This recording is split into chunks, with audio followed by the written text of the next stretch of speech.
Thank you, Mr. Davis. I will take over on the anxiety disorders, and I will get us up to depressive disorders, but I probably won't do too much of that and let Mr. Davis take over there. So generalized anxiety disorder, the one that Mr. Davis just talked about, that is the most common. If you're going to be diagnosed with an anxiety disorder, that's probably the one. And now we're going to look at some that are a little bit more specific, but they're still considered anxiety disorders. They call them specific phobias, and boy, there are so many different phobias. There's triskaidekaphobia, fear of the number 13. There's arachnophobia, fear of spiders, all those other things. So when we talk about specific phobias, we're talking about any fear you have of a particular thing. Let me back out of that. One of the things my daughter's doing research on right now is how to treat phobias, and one of the most important things to treat it with is exposure to it. We fear something, so we back away from it, and the best way to conquer that fear is to go toward it. But we'll talk about that more in treatments. And the preparedness hypothesis says, basically, here's what it says, and you can go ahead and pause and write it down if you need to or take notes. But it says, you are more likely to be afraid of a snake than you are of this pen. Why? Because built into our DNA, into our past, is the preparedness to be afraid of things that can actually harm us. So it's not to say that you can't be afraid of pens, but you are much more likely to be afraid of heights, to be afraid of spiders, to be afraid of snakes than you are of things like pens. And really, when you think about why do so many animals get killed by the side of the road, because they haven't had centuries and centuries to build up a fear of cars, and so they are not prepared. So preparedness hypothesis simply says that we develop phobias of things that our ancestors were likely to be afraid of. We are prepared to develop that anxiety. Social anxiety disorder. Now, some of you may say, I have social anxiety. Well, this is intense. If you have social anxiety disorder, you probably don't go out anywhere with anybody. It is incredibly severe. You will be struggling with that. And notice it's not just interacting, but it's being seen. You kind of want to be invisible. Now, again, there are treatments that we're going to talk about in the next unit, but that is a somewhat common anxiety disorder. But again, if you're pretty normal, but you say, I'm awkward at parties, that's not social anxiety disorder. Social anxiety disorder is something that is intense, severe, happens a lot, and gets in the way of your life, keeps you from living your best life, as with all disorders. Separation anxiety, this happens mostly with children. Children when they need to leave home, or when if you're maybe a teenager, or if you're a little child, when mommy leaves the room. Remember when we were looking at attachment? Separation anxiety is that intense fear of being separated from a caregiver. That's codependent. That is not healthy. Generally, you won't have separation disorder as an adult. You would have it mostly as a child. Now, this is one of the more misused terms that people will say, oh, my room is so clean, I have OCD. No. Is your room being clean getting in the way of your life? No, then it's not OCD. When we talk about OCD, these are people who have very severe obstacles to living because they have obsessions, and obsessions are thoughts. And in fact, OCD can be intrusive thoughts.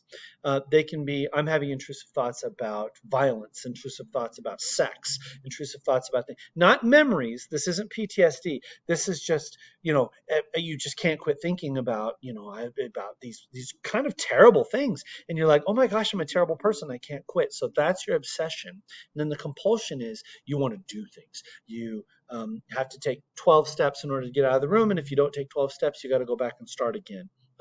Hand washing is by far the most common compulsion. You can have an obsession about germs, but the idea is you have an obsession mixed with a compulsion that makes it difficult for you to live your life.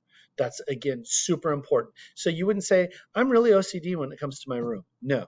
If you're OCD when it comes to your room, if you can't leave your room because it's never clean enough. If you say, I need to have my room clean before I leave, that's not really OCD. That's not what we're talking about. Hoarding used to be considered its own disorder. It's now within obsessive compulsive disorders. If you've ever seen the television show Hoarders, gosh, you've seen that. And obviously the compulsion is to gather everything. And part of the treatment for hoarding is to figure out what the obsession is. Is it related to What is the thought that makes you hoard? And we have to figure out what that thought is. And if we can break the thought, we can break the behavior of the compulsion. We're going to show some good videos in class.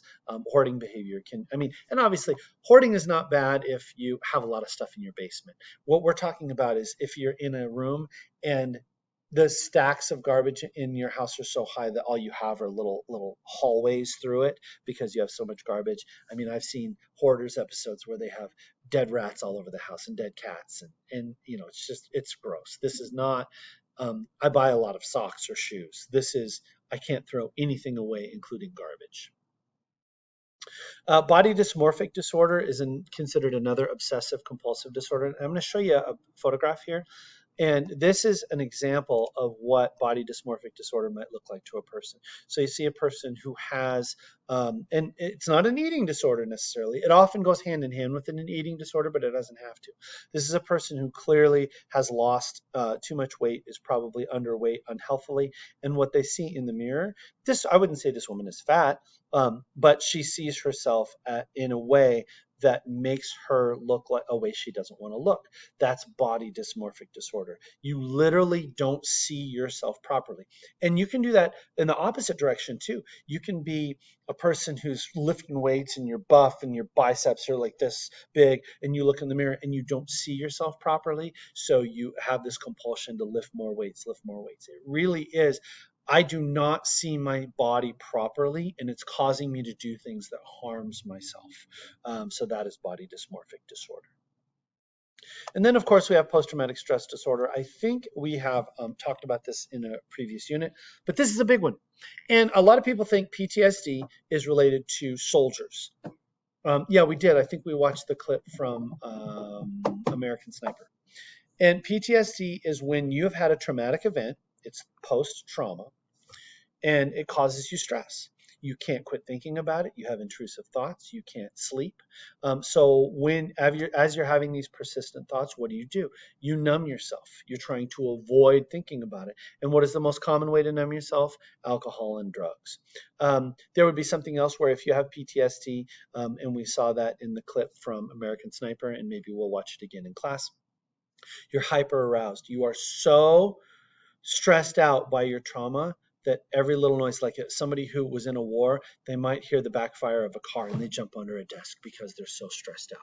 So PTSD can happen, and I think I told you about this already, but I had a student who was held at gunpoint, robbed at gunpoint in Manitou Park, and it took her a very long time to overcome that because she had post-traumatic stress. She couldn't quit thinking about it. She had obsessive thoughts about it. She couldn't sleep. She couldn't come to school because she would just think about it all the time and kind of cringe, and she couldn't be anywhere where she felt unsafe. That was the hyper arousal.